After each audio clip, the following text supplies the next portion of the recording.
Dear video game developers of the world, this is how you do a licensed video game.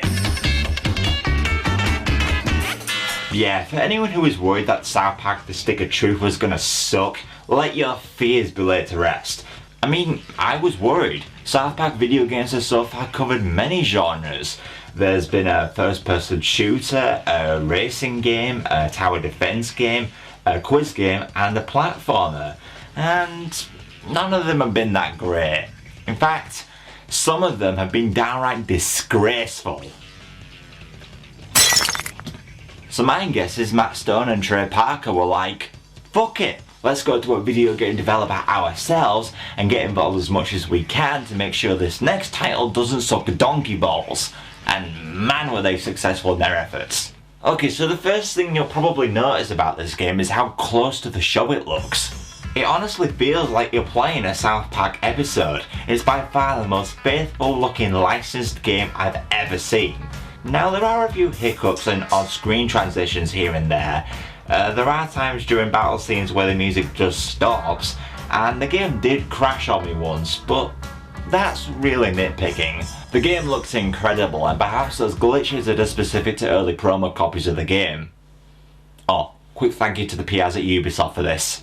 Now Matt and Trey didn't want to make this game unless they could capture the show's look, so they got Obsidian Entertainment, who developed games like Knights of the Old Republic 2 and Fallout New Vegas, to do them a proof of concept. Matt and Trey saw it, were pleased, and the game's development was underway. But to be fair, I don't think South Park's minimal animation style is the most difficult to recreate in a game. Personally, I'd love to play a Simpsons or a Family Guy game with in-game engines that look just like their respective shows, but given their more advanced animation, I'm not exactly sure it'd be possible. But back to South Park, and because of Matt and Trey's involvement with this game, everything special about the show has been captured here to perfection. Practically every major South Park character makes an appearance here, and the humour is right on par with the show. And because of this, The Stick of Truth has to be one of the funniest video games I've ever played. Papers appear to be in order. Very well. I hereby grant thee access to the great nation of Canada. Open the gate! Oh, I'll do it. Hold on. There we go. Now because this is a video game and not an episode that's going to be broadcast on television, Matt and Trey have definitely pushed the boundaries as to what they can get away with. So much so, many scenes in the European version, i.e. the one I had to unfortunately play, had several scenes censored, which for an 18 rated South Park game is ridiculous. Oh, so what, were they worried that many parents were going to buy this for their kids and thus complain? Again, it's an 18 rated game. If they bought the game for their kids, that's their fault.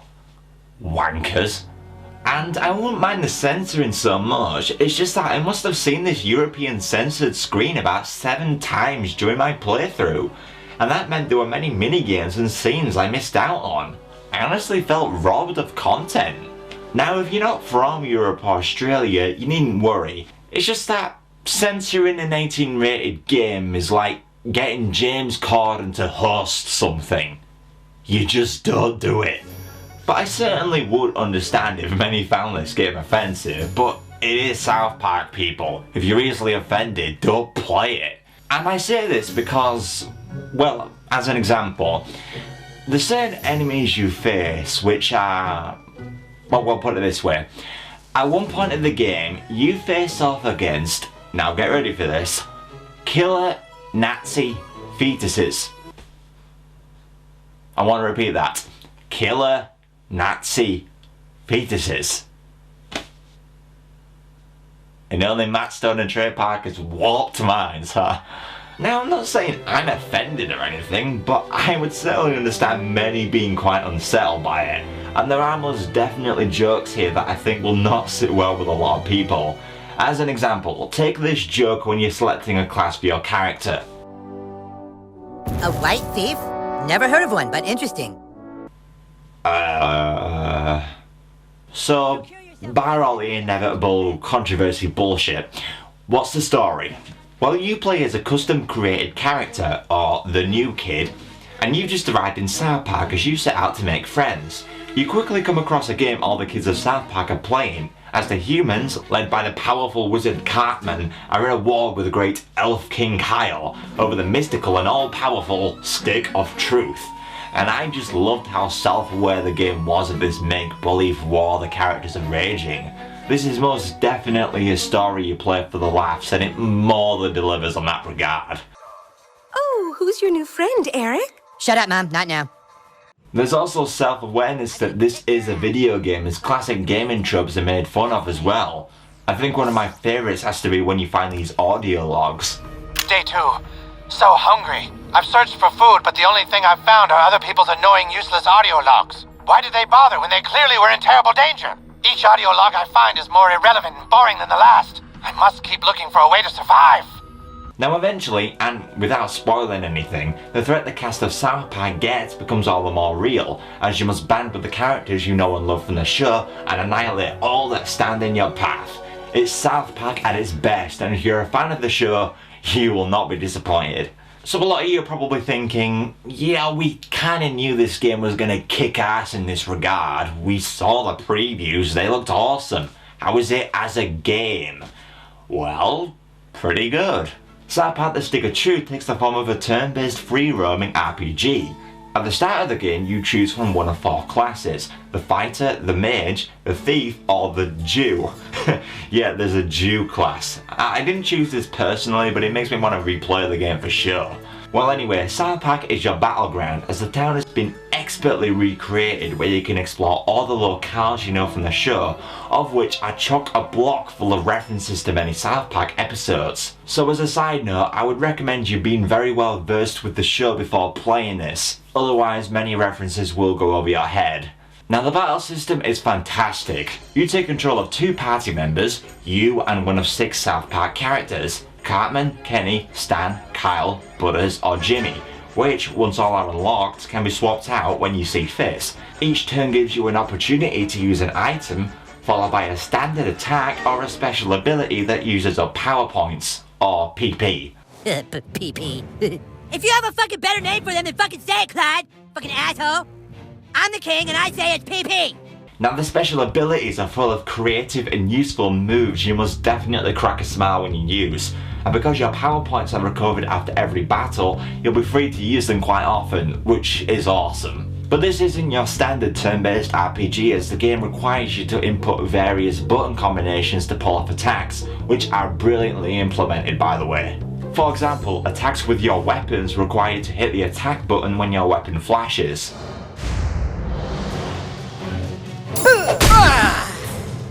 Others require you to mash a button.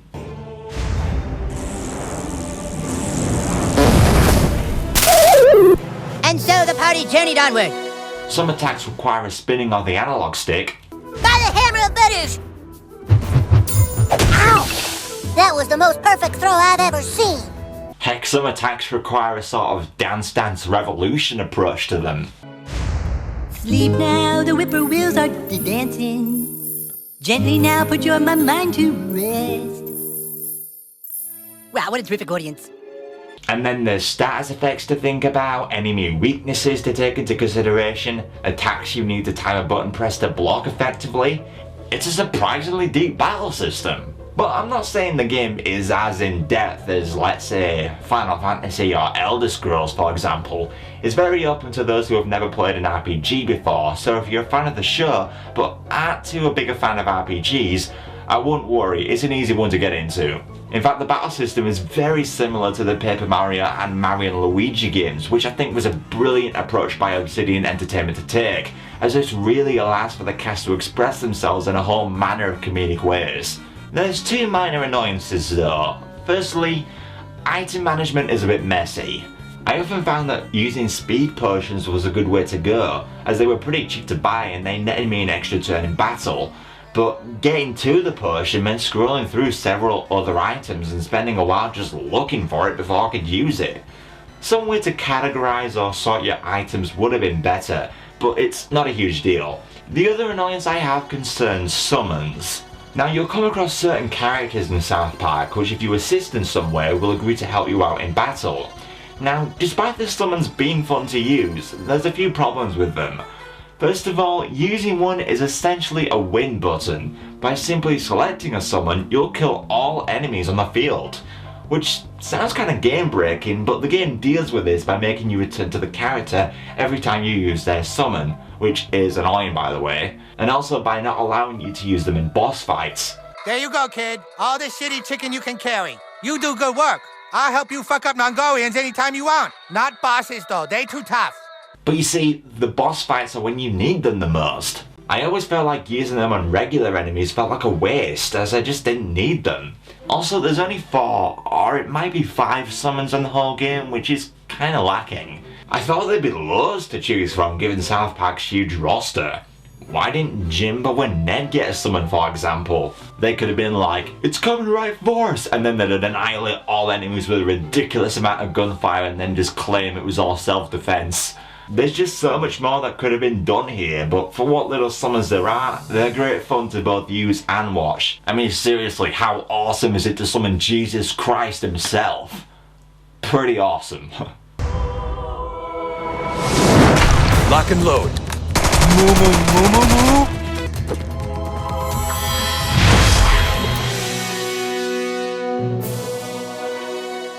Now outside of battle, the system will be pretty familiar with RPG fans.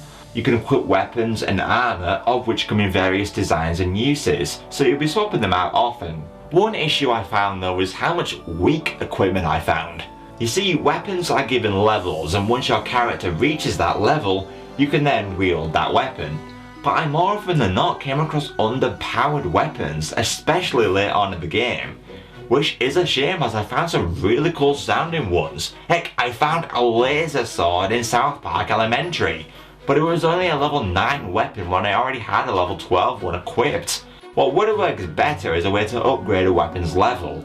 That way you can choose one that suits your playstyle, as opposed to one that is simply stronger. It's a problem I have with a lot of RPGs, especially ones where there's character customization involved, where I either have to use equipment I like the look of, or equipment that has stronger attributes. Now you can equip your weapons with upgrade patches, but a higher level weapon will always be stronger, and if you don't like the design of it, well, you're out of luck. Now concerning the end of the game, it's there I found what really irked me most about the Stick of Truth. Now when you play an RPG, you have to max out your levels somewhere, right?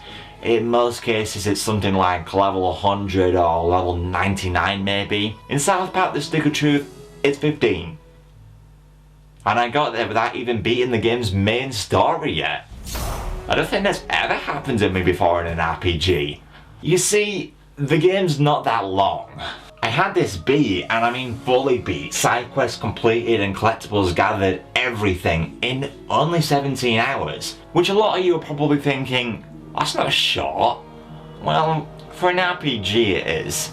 And I can't help but think that this game's relatively short length was thanks to the game's original publisher, THQ, going bankrupt, which may have led to the game's budget going down, and that perhaps led to several scenes being cut. If you look at the world premiere trailer for this game, you'll find scenes and battles which just aren't in the game. Plus there's concept art I found which doesn't pertain to anything I found in my playthrough. My thoughts is they'll release more content through DLC, and perhaps raise the level cap whilst they're at it. Now, personally, I'm not a big fan of DLC, but if more content is released for this game, I'd certainly like to play it. Which is why I'm going to give South Park the Stick of Truth a 9. I honestly believe it's amongst the best licensed video games of all time, and every single South Park fan owes it to themselves to play this. I just think back to all this game's standout moments, including the boss battle with a certain presidential hopeful, a hilarious Matrix parody, and a brilliant section which takes place in Canada, which I'm not going to spoil what they do, but it was a really neat way to honour the game's RPG influences. If you're not too familiar with the show, I'd advise marathoning as many South Park episodes as you can and then play this. South Park The Stick of Truth is graphically commendable, funny as hell, and a blast to play. Whilst it lasts. What more can I say than that this is easily the best game of 2014 so far, and it will take some beating, let me tell you.